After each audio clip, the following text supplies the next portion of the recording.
Bir merminin namludan çıkış hızı 400 metre bölü saniye ile 900 metre bölü saniye arasında değişebilir.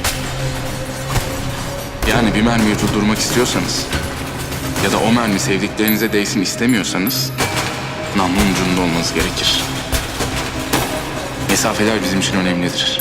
Yan yana olmak, birlikte olmak işte bu yüzden önemlidir. Mermi namlunun ucundan çıktığında sizin yetişebileceğiniz bir zamanın ötesine geçiyor hayat.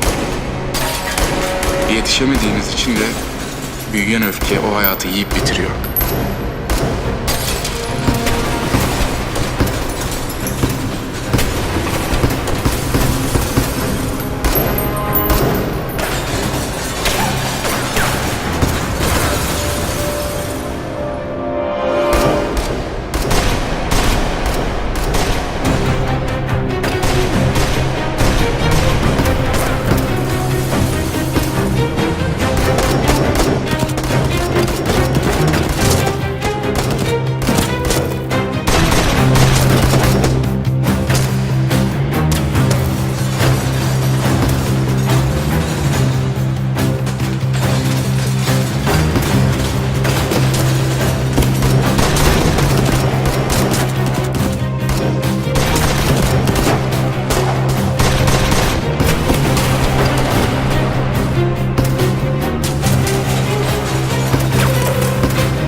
Kimsiniz lan? Lan öldürürüm hepinizi! Lan!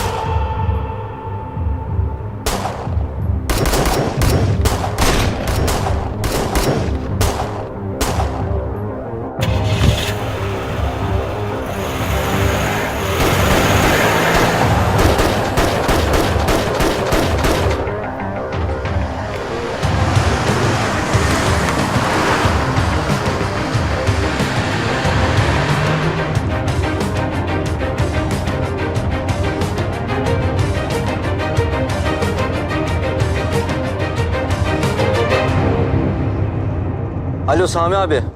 Dinliyorum. İş tamam. Mekanı delik deşik ettik. Yavuz'un adamı da aldık. Genç olanını mı? Aynen abi dediğin gibi. Güzel. Aferin lan size.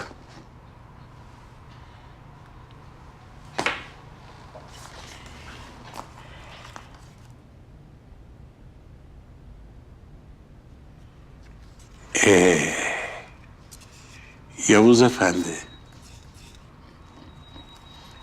Bakalım şimdi ne yapacaksın?